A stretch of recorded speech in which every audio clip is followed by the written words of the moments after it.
আরে বাস, ভেতরটা কি সুন্দর ঠান্ডা রে। কি গো স্বপনদা, হাকিমদা, ঠিক করে বসো তো। চলো। ও স্টপ ইট! খালিটাকে চিড়িয়াখানা বানিয়ে দিয়েছেন আপনি। মনে হচ্ছে সবাই খাঁচা থেকে ডিরেক্ট গাড়িতে বসছে। খাঁচা থেকে এসেছে মানে? আপনি কি খাঁচার বাইরে থাকেন নাকি? হ্যাঁ, আপনি কি স্বাধীন? শুনুন, একটা কথা মনে রাখবেন, যে টাকার দাস তার মন, হাত, পা সবকিছু শেকল দিয়ে বাঁধা থাকে, সেই মানুষটাই তো পরাধীন। আবার বলছে আমরা নাকি খাঁচার মধ্যে থেকে উঠে এসেছি। এই চলুন তো তাড়াতাড়ি।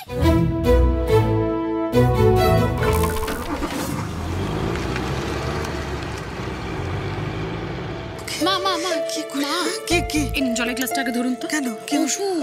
ওষুধ হয়ে গেছে তো, ভুলে গিয়েছিলাম। এই না, খেয়ে নিন আগে। আস্তে। ওরা নিশ্চয়ই পৌঁছে গেছে। বল।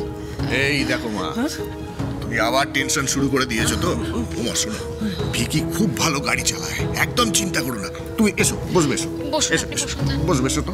উনি সব সময় এরকম টেনশনের ভান করেন।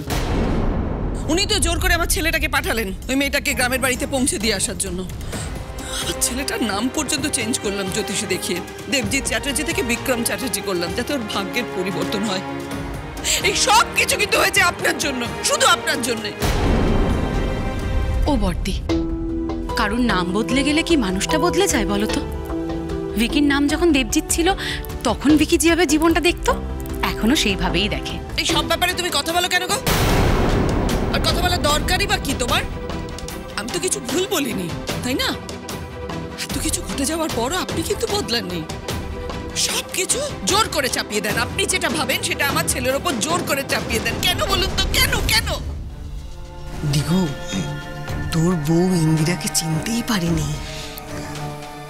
আসলে মা, ইন্দিরা ওর কাছে এতটাই ইনসিগনিফিকেন্ট ছিল যে তার চেহারাটা মনে রাখারও কোনো প্রয়োজনই বোধ করেনি। অবশ্য সেটাই তো স্বাভাবিক, তাই না মা? যাকে মানুষ বলেই মনে করেনি তাকে মনে রাখতে যাবেই বা কেন? কানে কানে কি বলছো মায়ের? সাহস থাকলে সামনে বলো, স্পষ্ট করে বলো। আমার স্পষ্ট শব্দগুলো শোনার মতন কান মন কোনোটাই তোমার নেই। তাহলে দয়া করে মা ছেলে মিলে আমার ছেলেটা সর্বনাশ করার প্ল্যানটা করো না প্লিজ। তুমি অনেক বলেছো, এবার চুপ করো। ভুলে যেও না, বিকি আমারও নাতি। আমি ওর খারাপ চাইবো? আজ অবধি আমি ওর কোনো খারাপ চাইনি। যে মেয়ে ওর জন্য আমি বেঁচেছিলাম সে রূপে লক্ষ্মী, গুণে সরস্বতী। আমি তোমার ছেলের কোনো ক্ষতি করতে চাইনি। আর তাই জন্যই তুমি ভিকির সাথে আজও কথা বলো না, তাই না গ্রানি?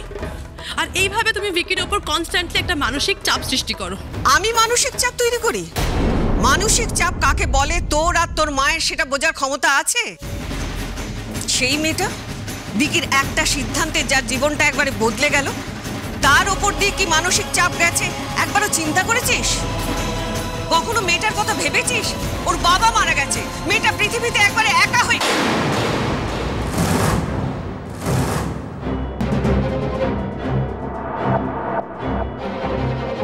আপনি কি করে জানলেন? আপনি কি ওই মেয়েটার সঙ্গে এখনো যোগাযোগ রাখেন নাকি?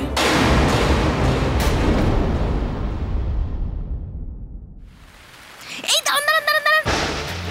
নিন, এবার নামুন। নামুন মানে? আপনি নামবেন না? আমি কেন নামবো? দেখুন, আমার ডিউটি ছিল আপনাকে এখান অবধি পৌঁছে দেওয়া। আপনাকে পৌঁছে দিয়েছি, my duty is over now, please. বাবা, নামছি। এত ধমকদার কি আছে? হ্যাঁ, লোকের ভালো করতে নেই। এই দুর্যোগের রাতে কোথায় যাবেন, কিভাবে যাবেন ঠিক নেই, সেই জন্য বললাম। আরে ও বড় মামা, কোথায় যাচ্ছ এই বৃষ্টির মধ্যে? আরে আমি তো তোকে আনতে যাচ্ছিলাম। এ বাবা, আমি তো ভাবলাম তুই ফিরতেই পারবি না। নেটওয়ার্কও নেই এখানে। গড! আরে এদিকে তো সাংঘাতিক কাণ্ড ঘটে গেছে। কি আছে? ওই পুলের ধারে বড় বড় গাছ পড়ে রাস্তা বন্ধ হয়ে গেছে। ওই পোলটু খবর দিল। আমরা তো এক্ষুনি এখান থেকে আসলাম। তাহলে বোধহয় আমরা চলে আসার পরেই হয়েছে। হ্যাঁ, তাই আমারও মনে হচ্ছে। উনি এবার কি করে বাড়ি ফিরবেন? এই দাঁড়াও তো, দাঁড়ান। আরে বাবা, নামান না তাড়াতাড়ি গাছটা। আবার কি হলো? বলছি আপনি এখন যেতে পারবেন না। বাড়ি যেতে পারবো না মানে? আরে বড় মামা বললো পোলের ওপরে বড় একটা গাছ পড়েছে, রাস্তা সব বন্ধ হয়ে গেছে, তাই যেতে পারবেন না। দেখুন, আপনার কি মাথা খারাপ হয়ে গেছে? এক্ষুনি তো আমরা ওইখান থেকেই আসলাম। উফ বাবা, আরে আমরা আসার পরে হয়তো গাছটা পড়েছে, তাই তো বললো বড় মামা। ইম্পসিবল, আমাকে এক্ষুনি বাড়ি ফিরতে হবে। Try to understand.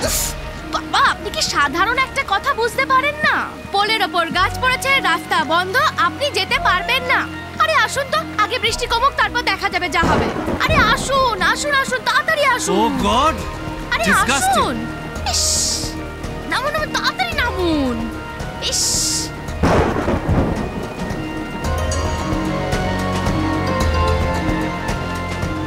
চলো বড় মা। আজকে যে অবস্থা, পুরো আকাশ ভেঙে নেমেছে রে।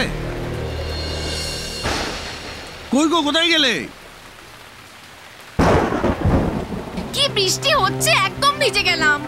এ বাবা, দেখুন তো কি অবস্থা। বসুন বসুন, এই নিন।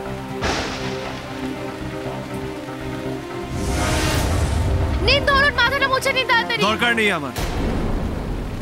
কোন অজপাড়া গায়ে আটকে গেলাম আপনার জন্য। বৃষ্টি থামলে আমি বেরিয়ে যাব।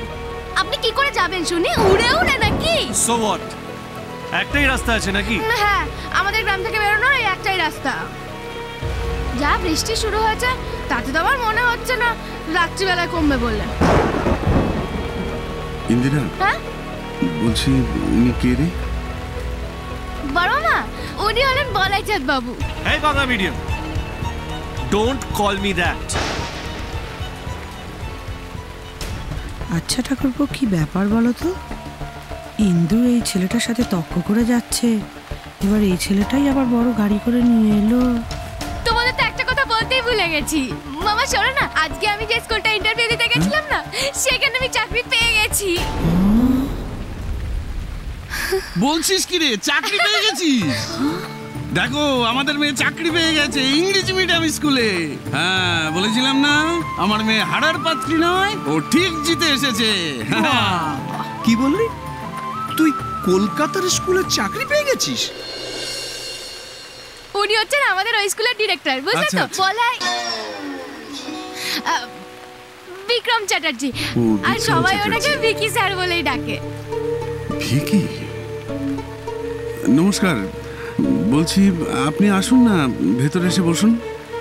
না না, বৃষ্টি থামলে আমি চলে যাব। এই যে শুনুন, দেখেছেন তো কিরকম বাজ পড়ছে? হ্যাঁ, এরকম বাজ মাথায় নিয়ে যাবেন তো একেবারে ছবি হয়ে যাবেন, ছবি। বাজের গুতোই না, পা থেকে মাথা অবধি একেবারে এক্সরে কপি বেরিয়ে যাবে। দুটো ইংরেজি শব্দ মুখ থেকে বার করবেন, তার আগেই একেবারে ফাক্কা।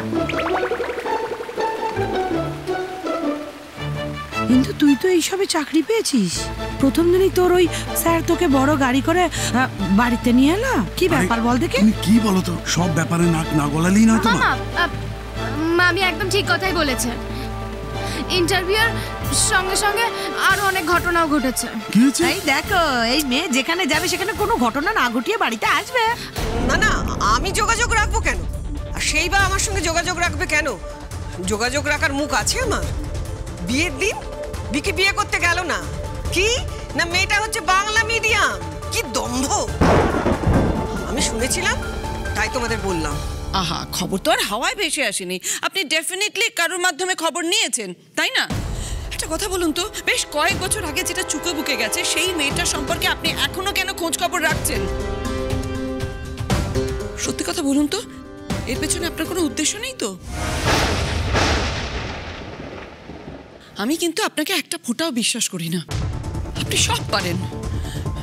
মিছিমিছি এইসব পুরনো কাসুন্দি খেটে আপনি ভিকির উপর প্রেশার ক্রিয়েট করতে চাইছেন, ব্ল্যাকমেল করতে চাইছেন। কিন্তু একটা কথা জেনে রাখুন, ওই মেয়েটাকে আমরা কেউ মনে রাখিনি, আর বল মনে রাখার কোনো প্রশ্নই নেই। আচ্ছা, অহেতুক অতীত নিয়ে ঘাটাঘাটি না করে বর্তমানে ফিরে আসলে কি ভালো হয় না? মানে ভিকি কত দূর গেল, আদৌ মেয়েটার বাড়িতে পৌঁছতে পারলো কিনা, এটা জানা কি বেশি জরুরি নয়? আরে এই তো সায়ন। এই সায়ন, হ্যাঁ শোন, বলছি ভিকিকে একটা ফোন করতো, দেখতো কোথায় আছে। দেখছি। হ্যাঁ।